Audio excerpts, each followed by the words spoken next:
အားလုံးပဲမင်္ဂလာပါကျွန်တော်ကတော့မင်းခန့်မော်ပါကျမ်းမာရေးနဲ့အညီနာဂါဆာကီဆိုတဲ့စီစဉ်ကနေပြီးတော့ကြိုဆိုပါရစေကျွန်တော်တို့ဒီအစီအစဉ်မှာနာဂါဆာကီငန်းငယ်ပြားကြီးကိုအသုံးပြုပြီးတော့အိမ်မှာအလွယ်တကူလေးချက်ပြုလို့ရမယ်ကျမ်းမာရေးနဲ့ညီညွတ်တဲ့ဟင်းပွဲတွေကိုချက်ပြပေးနေရပဲဖြစ်ပါတယ်ဒီနေ့မှာတော့ကျွန်တော်ကဒီနာဂါဆာကီငန်းငယ်ပြားကြီးကိုအသုံးပြုပြီးတော့အိမ်မှာအလွယ်တကူလိုက်လို့ရမယ်နန်းကြီးတုပ်လေးကိုလုပ်ပြပေးသွားမှာပဲဖြစ်ပါတယ်ကျွန်တော်တို့အတူတူလိုက်ကြည့်ရအောင်နော်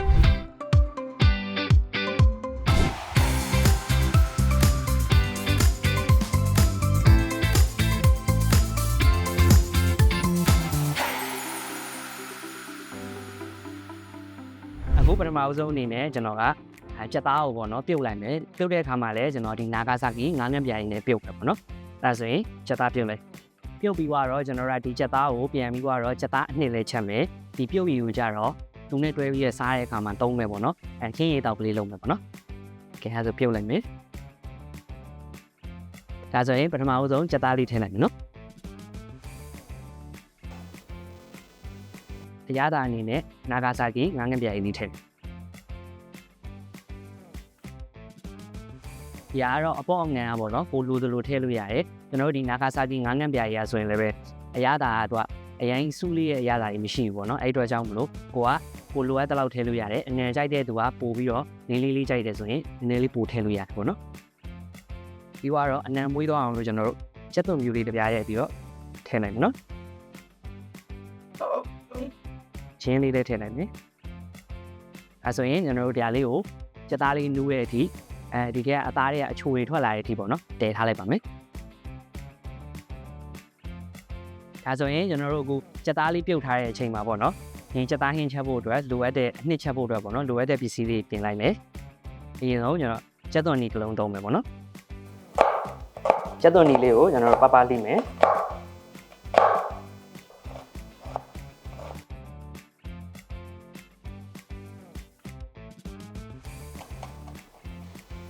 အခုကြက်သွန်နီလေးညက်ပြီဆိုရင်အဖြူလေးဆက်ဆင်းလိုက်မယ်နော်ကြက်သွန်အဖြူလေးကိုကြပြားရိုက်မယ်ကြပြားရိုက်ပြီးတော့လုံးဆက်ဒီနေရာမှာကျွန်တော်တို့ကဒီလိုမစင်းညင်ဘူးဆိုလဲပေါ့နော်မရုပ်စုံထဲမှာထည့်ထောင်းလို့လည်းရတယ်ကဲဒါဆိုရင်ကျွန်တော်တို့ကြက်သွန်ဖြူလေးလည်းရပါပြီအခုကျွန်တော်တို့ကြက်သွန်ဖြူနီတွေလည်းပြင်ပြီးသွားပြီဆိုတော့အဲ့ဒါဆိုရင်ကျွန်တော်တို့ဒီကြက်သားပြုတ်နေတဲ့ထဲကပေါ့နော်အပေါ်ကနေထွက်လာတဲ့ဒီအမြုံလေးကိုကျွန်တော်တို့ဆယ်ထုတ်ပြရပါမယ်နော်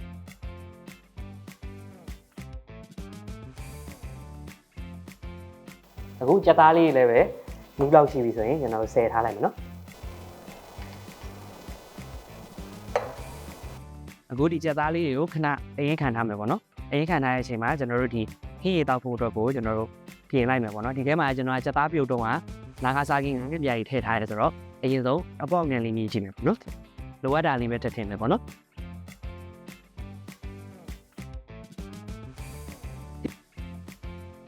သူကြက်သားအထွက်တဲ့အချိုနဲ့ဒီနာဂါဆာကီငါးငန်းပြားကြီးကအချိုအငံလေးနဲ့ပေါင်းလိုက်တော့သူကဘာမှတော့ထပ်ထည့်စရာမလိုတော့ဘူးပေါ့နော်အဲ့တော့ကြတော့ကျွန်တော်တို့ကတောက်ခံနေကြမှာပဲဒီထဲကိုငီကိုကောင်းလေးခတ်မယ်ချက်သွန်မိတ်ကလေးခတ်မယ်ပေါ့နော်အဲ့ဒါဆိုတောက်လို့ရတယ်အဲ့ဒါဆိုဒါလေးလည်းကျွန်တော်မီးပိတ်ထားလိုက်တယ်အခုဒီကြက်သားလေးတွေကိုကျွန်တော်တို့လှီးလိုက်မယ်ပေါ့နော်ဒီကြက်သားကကျွန်တော်တို့တချို့နေရာလေးတွေတော့အတွင်းထဲမှာနည်းနည်းအကျက်လိုသေးရပေါ့နော်ဒါပေမဲ့အရေးမကြီးဘူးပြီးရင်ကျွန်တော်တို့ဟင်းနှစ်ပြန်ချက်မှာဆိုတော့ပေါ့နော်ဒါလေးတွေကိုကိုလိုချင်တဲ့အနေတော်လေးတုံးလေးစီးလိုက်မယ်ပေါ့နော်အခုကျွန်တော်တို့ကြက်သားလေးလည်းအရွယ်တော်တုံးလေးတုံးပြီးသွားပြီဆိုရင်ဟင်းနဲ့အစားပြီးတော့ချက်လို့ရပါပြီအခုဒါဆိုရင်ကျွန်တော်တို့ကြက်သားဟင်းစားချက်မယ်ချက်ဖို့အတွက်အရင်ဆုံးစီလေးထည့်လိုက်မယ်နော်စီလေးပူအောင်ခဏဆောင်မယ်နော်အခုစီလေးပူလာပြီဆိုရင်ကြက်သွန်အဖြူနဲ့လုံးလုံးစင်ထားလေးထည့်လိုက်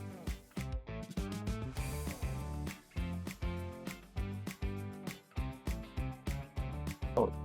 ကျွန်တော်တို့ကြက်သွန်အဖြူနီလေးနည်းနည်းလေးနောလာပြီဆိုရင်နည်းနည်းထည့်မယ်ဟိုမြေဥတင်းရောင်တယ်မုံလေးထည့်မယ်ထည့်ပြီးတော့စိမ့်နှံလေးပြောက်တဲ့အထိစီတက်ပေးမယ်နော်အခုအယောင်နေမုံနေစနွင်းနေအနှံ့ပြောက်ပြီဆိုရင်ကြက်သားလေးထည့်လိုက်မယ်နော်ခုဒါဆိုရင်မီးလေးနည်းနည်းလျှော့ထားပြီးတော့ကြက်သားလေးလူဝါရဲ့အထိပေါ့နော်တည်ထားလိုက်ပြီနော်ကျွန်တော်တို့အရသာအတွက်ကိုနာဂါဆာကီငါးငန်းပြားကြီးထည့်မယ်ပေါ့နော်ဒီနာဂါဆာကီငါးငန်းပြားကြီးရဆိုရင်ပေါ့နော်ကျွန်တော်တို့ ငန်းပြားကြီးဥယျာဉ်ကိုပဲယူထားတာပေါ့နော်အဲ့ဒီအတွက်ကြောင့်မလို့ကျမ်းမာရေးနဲ့လည်းအထူးညီညွတ်တယ်နောက်ပြီးတော့ဒီလိုမျိုးအယောင်ကလည်းအရင်ကြီးလည်နေတာပေါ့နော်အနံ့ကလည်းပဲသူကလို့အနံ့ဆူဆူပြင်းပြင်းမဟုတ်ဘဲနဲ့အနံ့လေးကလည်းပွေးနေတာပေါ့နော်သူကအဲ့တော့ကျွန်တော်တို့အင်ရှင်မကြီးအနေနဲ့ကျမ်းမာရေးနဲ့ညီညွတ်စွာဟင်းပွဲတွေကိုချက်ပြုတ်ဖန်တီးခြင်းတယ်ဆိုရင်တော့ဒီလိုမျိုးကျမ်းမာရေးနဲ့အညီထုတ်ထားတဲ့ထုတ်ကုန်တွေကိုသုံးဖို့အရင်အရေးကြီးရပေါ့နော်အဲ့တော့အခုဒီမှာကျွန်တော်အရသာအတွက်ကိုနာဂါဆာကီငါးငပြားလေးထည့်လိုက်နော်သူအဓိကပုံချမ်းအနေနဲ့စားနဲ့ငါးကိုပဲအခြေခံပြီးတော့ထုတ်ထားတာဖြစ်တဲ့အတွက်ကြောင့်မလို့ကျမ်းမာရေးနဲ့အညီပေါ့နော်ကျွန်တော်တို့ချိုမုံလို့ရှင်းခတ်မုံနဲ့ချောင်ကျင်တဲ့လူတွေဆိုရင်လည်းပဲဒီဟာလေးနာဂါဆာကီငါးငပြားလေးနဲ့ပဲချက်တယ်ဆိုရင်အဆင်ပြေရပေါ့နော်ကဲအရသာလေးနဲ့ထည့်ပြီးပြီဆိုရင်ကျွန်တော်တို့ပို့ပြီးတော့ဝေးသွားအောင်လို့လူစိမ့်လေးနဲ့ထည့်လိုက်နော်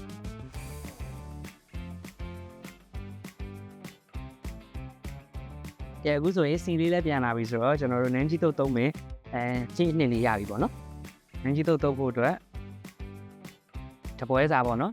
နန်းကြီးမုတ်ဖက်လေးထည့်မယ်ဒါပေမဲ့ဒီကနန်းကြီးတုပ်ကတော့ဒေတာအမျိုးမျိုးပွဲပေါ့နော်ဒါကတော့ကျွန်တော်တို့ရန်ကုန်ဘက်မှာဆိုရင်တော့ဒါကိုနန်းကြီးလို့ခေါ်ပေါ့နော်မန္တလေးဘက်မှာဆိုရင်တော့ဒါနန်းလက်လို့ခေါ်ပေါ့နော်ကျွန်တော်ကတော့ဒါရန်ကုန်နန်းကြီးတုပ်လေးတုပ်ပေါ့နော်ကျွန်တော်တို့ချက်ထားတဲ့ချက်သားရဲ့စီအနှစ်ထည့်နော်ကိုကအဆက်စားနိုင်နေဆိုရင်နေဦးသီးအချက်မုံလေးလည်းနည်းနည်းလေးထည့်လို့ရတယ်နော်ပြီးရင်ကျွန်တော်တို့ဒါပဲအချက်မုံပေါ့နော်ပဲချက်မုံထည့်မယ်ပဲမုံကောင်းကောင်းလေးပေါ့နော်ပြီးသွားရင်တော့နောက်ဆုံးအရသာအတွက်ကိုနာဂါဆာကီငါးငန်းပြားလေးထည့်အားလုံးကိုကျွန်တော်တို့ရောသမတော့အောင်နေလိုက်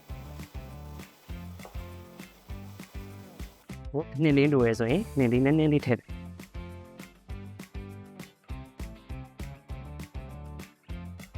ီနေရာမှာကိုကအချင်းဟိုပါတစ်ခါလေးထည့်ပြီးတုပ်ချင်တယ်ဆိုတော့တမယာလေးထည့်လို့ရတယ်ပေါ့နော်ရတာပေါင်းနေကြီး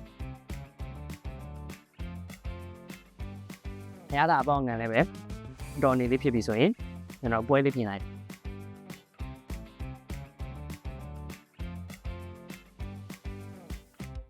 ချက်သားနှစ်လေးနည်းနည်းထည့်ထည့်မယ်နော်ပြီးရင်ဒီကနေပြီးတော့ဘဲဥပြုတ်လေးထည့်မယ်အဖေကျော်လေးထည့်မယ်ပြီးရင်ကျွန်တော်တို့ဒါခောက်ဆွဲကိုကြော်ထားတဲ့အကျွတ်ကြော်လေးပေါ့နော်ကျွတ်ကြော်လေးလည်းထည့်မယ်တွားရင်ကျွန်တော်တို့အပေါ်ကနေပြီးတော့ပြန်ပင်လေးနဲ့ last ချက်သွန်လေးလေးဖြူလိုက်မယ်နော်ပြီးရင်တော့နောက်ဆုံးအနေနဲ့တမယာလေးကြိုက်တဲ့လူတွေလည်းစားလို့ရအောင်ကျွန်တော်တို့တမယာလေးလေးထည့်ပေးစောကချက်သားပြုတ်ထားတဲ့ရေတောက်ကလေးတွေကိုချက်သွန်လေးနဲ့ချက်ဒါဆိုရင်တော့ဒီနေ့နာဂါဆာကီငါးငန်းပြားတွေကိုအသုံးပြုပြီးတော့ချက်ပြထားတဲ့နန်းကြီးတုံးလေးရပါပြီ